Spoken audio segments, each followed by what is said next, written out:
Saing wala tayong bigas. Ubus na ang pera natin. Saan yung binigay ko sa'yo? Ubus na. Kala mo naman, ang laki ng binigay mo sa akin.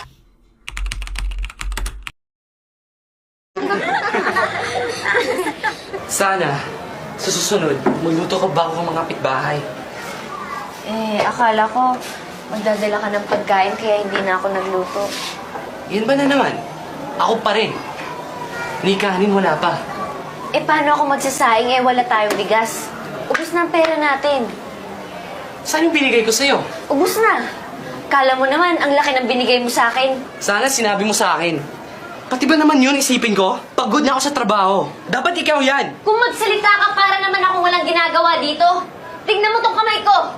Nagkanto sugat-sugat na dahil sa paglalaban ng damit mo. Tapos ngayon, nahuli mo na ako nanonood ng TV.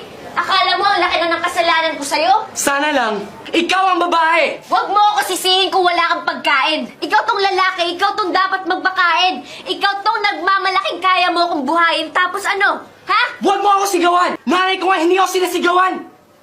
Parang kang nanay mo! Huwag mo akong duruhin! Huwag mo akong kumpara sa nanay ko! Tama nga naman ang nanay ko. Dapat hindi ako sumama sa'yo! Bakit? Ikaw naman gusto magtahanan tayo eh! Bakit ayaw mo? Sige! Umuwi ka na!